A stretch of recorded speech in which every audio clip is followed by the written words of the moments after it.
Assalamualaikum warahmatullahi wabarakatuh.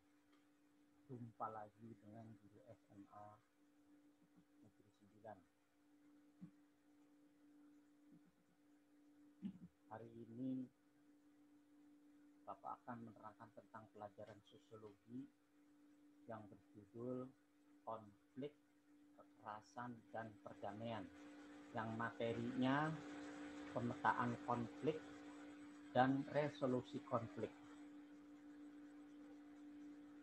Pemetaan itu apa artinya? Memeta-meta tentang masalah konflik. Oke, baik di sini. Perhatikan. Pemetaan konflik dan resolusi konflik. Di sini ada pengertian pemetaan konflik adalah teknik dan akad yang digunakan sebagaimana agar dapat membantu dan meredam pemecahan suatu masalah.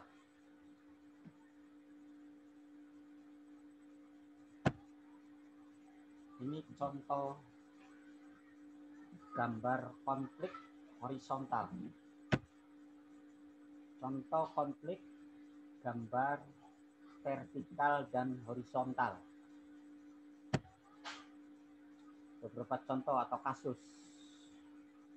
kasus konflik horizontal seperti kasus kerusuhan yang terjadi di Poso, 2 kasus Sampit di Kalimantan Tengah, 3 kasus kerusuhan Ambon 2011.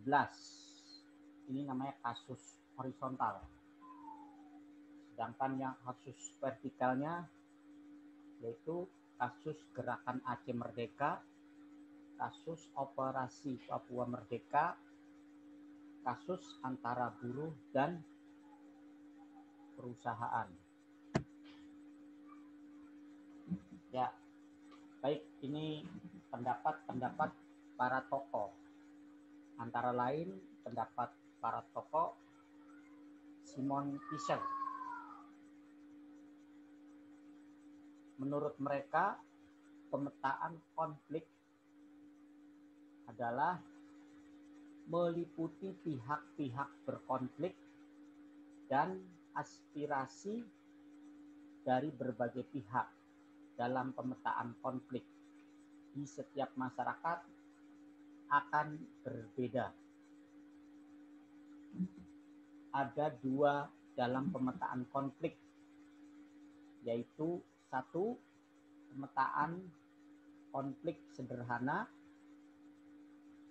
artinya menggambarkan dengan grafis. Yang kedua, pemetaan yang lebih rumit, menggambarkan dengan cara menggunakan GPS. Di sini akan diterangkan mengenai pemetaan konflik yang sederhana, yaitu suatu gambaran-gambaran atau grafis-grafis mengenai pemetaan-pemetaan dalam konflik. Sedangkan pemetaan yang lebih rumit lagi menggambarkannya dengan menggunakan GPS. Lalu menurut tokoh yang lain, Hub Mial membuat panduan pemetaan konflik sebagai berikut. 1. Siapa yang menjadi inti pihak yang berkonflik? Artinya pihak yang berkonflik itu siapa kedua-duanya itu. Yang kedua, apa yang terjadi persoalan konflik. Jadi di dalam konflik itu pasti ada persoalan apa. Sehingga persoalan itu tidak sesuai maka muncul suatu konflik antara yang konflik dengan yang lawannya. Apa hubungan pihak yang bertikai? Jadi antara pihak yang bertikai hubungannya apa? Apakah sebagai karyawan dengan bosnya, atau anak dengan orang tua, atau dan lain sebagainya. Namanya apa hubungannya sehingga bisa dikatakan ini konflik apa? Apa persepsi, penyebab, dan sifat konflik di antara pihak-pihak yang bertikai. Sifatnya itu seperti apa? Ya, akan ketahuan nanti apa sifatnya, seperti yang diinginkan oleh konflik seperti apa gitu ya. Terus yang kelima, apa perilaku akhir-akhir ini yang bertikai. Jadi setelah konflik akan ketahuan tuh orang yang berkonflik itu. Nanti sikapnya seperti apa, perilakunya seperti apa setelah hasil konflik. Menurut Hugmail. Yang keenam, siapa pemimpin pihak yang bertikai. Nah itu nanti akan siapa yang memimpin. Pasti dalam konflik itu ada komandannya biasanya. Inilah gitu pemetaan. Sekarang Amar Abdullah, seorang sosiolog dari University Portfish yang dibentuk oleh PBB, ia berpendapat mengenai pemetaan konflik dengan model. Nah, jadi modelnya apa saja sini kalau menurut Amar Abdullah? Model yang pertama adalah source, arti sumber konflik. Sumber konfliknya dari mana ini? Apakah dari media, apakah dari perorangan, apakah dari ini? Itu pemetaannya seperti itu. Yang kedua, isu. Isu-isu itu bisa aja dari rumor, dari apa dan lain sebagainya, namanya isu. Jadi isu-isu sehingga dibentuk atau dipanaskan sehingga menjadi gejala dalam konflik, sehingga mereka dapat dipetakan, oh itu konflik sumbernya dari isu. Yang ketiga, menurut Amr Abdullah, parties, artinya berbagai pihak. Jadi berbagai pihak itu ditinjau satu persatu. Oh ini begini, ini begini, ini begini. Sehingga akan mengetahui salah satu pihak seperti apa, seperti apa. Menurut Amr Abdullah, dengan model seperti itu. Dilihat dari attitude atau sikap. Setelah berkonflik, nanti sikapnya seperti apa. Nanti akan bisa, oh ya model seperti ini. Yang kelima, behavior atau perilaku atau tindakan. Dilihat seorang itu kalau sudah konflik, jadi petakan, oh ya ini orang ini tipe ini seperti, maksudnya kemarin ini dan tindakan perilakunya. Invention atau campur tangan pihak lain. Nah, biasanya kalau dalam pemetaan konflik itu pasti ada pihak lain, pihak yang ketiga, dia mengikuti apa yang dikonflikkan, apa yang diapakan, sehingga dia bisa memetakan. Yang kelima, outcome, hasil akhir daripada suatu konflik. Jadi hasil akhirnya seperti apa, sehingga kalau sudah tahu terakhir akhirnya, sehingga bisa di pemetaan dalam konflik. Nah, itulah yang dimaksud dengan pemetaan konflik. Yang berikutnya adalah resolusi konflik. Nah, sekarang apa definisi daripada resolusi konflik? Resolusi konflik dalam Weber Dictionary menurut Sweetwater tahun 1998 ada 3. Yang pertama, tindakan mengurangi suatu permasalahan. Jadi dikurangi yang masalahnya banyak, dikurangi sehingga bisa apa kira-kira permasalahan yang tidak penting maka dibuang. Yang kedua, pemecahan. Jadi resolusinya kedua, pemecahannya apa? Sehingga dalam konflik bisa dapat diselesaikan. Yang ketiga, penghapusan atau menghilangkan permasalahan. Nah, yang ketiga menurut Webster adalah ada yang dihapus permasalahan-permasalahan sehingga tidak panjang, namanya resolusi konflik. Tokoh yang kedua adalah Weizmann, mendefinisikan resolusi konflik sebagai sebuah tindakan atau pemecahan masalah bersama, artinya semua konflik kita dipecahkan bersama. Misalkan dalam suatu perusahaan ada masalah, maka dirapatkan sehingga mendapatkan solusi. Atau di dalam masyarakat ada permasalahan kita dipecahkan bersama. Bisa diadakan rapat, bisa diadakan pemecahan masalahnya apa kira-kira, sehingga terdapat suatu yang fokus, konflik itu bisa diatasi. Sedangkan tokoh yang ketiga adalah Fisher, yang menjelaskan bahwa resolusi konflik adalah usaha menangani sebab-sebab konflik dan berusaha membangun hubungan baru yang bisa tahan lama di antara kelompok-kelompok yang terseru. Jadi menurut Fisher bahwa resolusi konflik itu artinya usaha menangani sebab-sebab konflik, apa permasalahannya, sebabnya mengapa dia bisa jadi konflik dan sebagainya, sehingga membangun hubungan baru antara satu dengan yang lainnya akan memahami sehingga orang tersebut tidak terjadi konflik. Metode untuk resolusi konflik. Apa itu metode cara seseorang untuk solusi mengenai konflik? Metode pertama adalah metode resolusi konflik, adalah proses manajemen konflik yang digunakan untuk menghasilkan keluaran konflik. Artinya manajemen itu dibuat apa?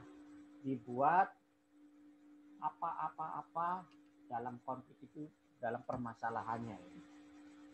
Itu namanya manajemen konflik. Ya, ada sistem macam-macam ya.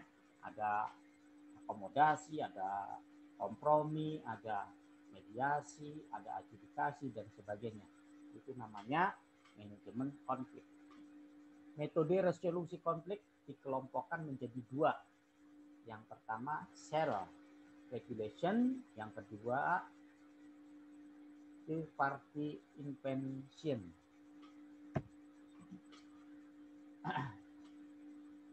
Self regulation artinya pengaturan sendiri. Apa saja kira-kiranya metodenya? Yang pertama sini, dalam metode ini pihak-pihak yang terlibat konflik menyusun dan taktik konflik untuk mencapai tujuan terlibatnya konflik. Disusun dulu bagaimana sehingga konflik ini terdapat suatu tujuannya.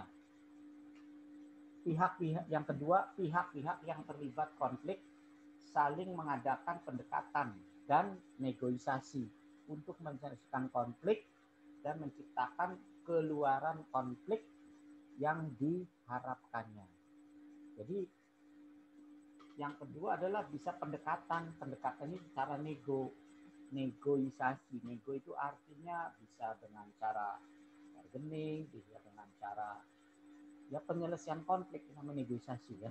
Jadi oke lah, sama-sama mendapatkan keuntungan, oh ini begini, yang ini begini, jadi dibagi-bagi, namanya nego antara pihak yang konflik dengan pihak yang dikonflikkan gitu ya. Jadi punya nego. Pola interaksi konflik tergantung pada keluaran konflik yang diharapkan. Nah, biasanya hal yang namanya konflik itu ada penyelesaian. Penyelesaiannya biasanya sama-sama ingin mendapatkan keuntungan. Tapi kebanyakan bahwa yang menanglah yang banyak keuntungannya. Namanya pola-pola konflik tergantung pada kekeluaran konflik yang diharapkan. Pola interaksi, yang kayak apa sih pola interaksi dalam konflik? Interaksi dengan tujuan mengalahkan lawan. Yang kedua, interaksi dengan tujuan menciptakan kolaborasi. Yang ketiga, interaksi konflik menghindar. Yang keempat, interaksi konflik mengakomodasi. Lanjut, pola resolusi konflik pengaturan sendiri. Mana nih? Terdapat dua pola resolusi konflik melalui pengatur diri sendiri. Yang pertama non-violent atau pola tanpa kekerasan. Yang kedua, violen, pola dengan kekerasan. Jadi namanya resolusi konflik itu ada dua, bisa menggunakan kekerasan, bisa juga tanpa kekerasan dengan cara pengendalian sosial seperti yang tadi disebutkan ya. Ada kompromi, ada negosiasi, ada dan sebagainya ya. Lanjut, intervensi pihak ketiga. Apa sih yang maksud intervensi pihak yang ketiga? Seringkali pihak-pihak yang terlibat konflik tidak mampu menyelesaikan konflik yang berlangsung. Yang kedua, intervensi pihak ketiga seringkali lebih bermanfaat jika kedua belah pihak tidak mampu menyelesaikan konflik mereka. Yang ketiga, pihak ketiga bisa bersikap pasif dengan menunggu pihak yang terlibat konflik meminta bantuan. Yang keempat, dapat bertindak aktif dengan membujuk kedua belah pihak untuk menyelesaikan konflik. Artinya dua-duanya itu bisa dapat diselesaikan dari pihak yang orang yang ketiga itu bisa mengatur dalam penyelesaian konflik tersebut. Yang berikutnya, resolusi melalui pengadilan. Nah, salah satu pihak atau kedua belah pihak yang terlibat konflik menyerahkan solusinya kepada pengadilan. Contoh misalkan kedua-duanya tidak dapat diselesaikan, sama-sama lapor di pengadilan gitu ya. Namanya sebetulnya ada namanya dalam konflik itu adjudikasi. Terus resolusi melalui legislasi. Artinya seperti apa? Penyelesaian konflik melalui perundang-undangan yang dikeluarkan oleh lembaga legislatif. Artinya kalau konfliknya ini ya sekian, ini sekian dan sebagainya. Konflik yang diselesaikan dengan cara ini adalah konflik yang besar dan meliputi populasi yang besar, tetapi mempunyai pengaruh terhadap individu populasi tersebut. Resolusi melalui proses administrasi adalah resolusi konflik melalui pihak ketiga yang dilakukan oleh lembaga negara yang menurut undang-undang yang diberi hak untuk menyelesaikan penyelesaian atau konflik dalam bidang tertentu. Berikutnya, resolusi perselisihan alternatif adalah resolusi konflik melalui pihak ketiga yang bukan mengadilan dan proses administrasi yang diselenggarakan oleh lembaga eksekutif dan yudikatif. Sedangkan berikutnya rekonsiliasi. Apa itu rekonsiliasi? Yaitu resolusi konflik yang dicapai tidak menuntaskan sepenuhnya konflik dan mengembalikan situasi sepenuhnya seperti sebelum konflik terjadi. Rekonsiliasi sama dengan perbuatan memulihkan hubungan persahabatan pada keadaan semula. Sedangkan konsiliasi sama dengan mempertemukan keinginan pihak yang berselisih untuk mencapai persetujuan dan penyelesaian tersebut. Ya, ini ada konflik manajemen. Nah, ini disebutkan konflik manajemen ini. Di sini ada berapa nih? Ada 5. Kompromi, kolaborasi kerjasama, akomodasi, menghindar atau avoiding. Sedangkan berikutnya adalah persaingan atau kompetisi. Ini adalah manajemen yang ada pada konflik. Oke, berikutnya. Terima kasih. Ya, mudah-mudahan dengan pembelajaran ini bisa dapat dimengerti. Nanti tugas-tugasnya kamu simak dalam materi ini sehingga Anda mendapatkan nilai yang lebih baik. Sekian, apabila ada kata-kata yang salah atau tidak memenuhi syarat, mohon dimaafkan. Sekian, terima kasih. Assalamualaikum warahmatullahi wabarakatuh.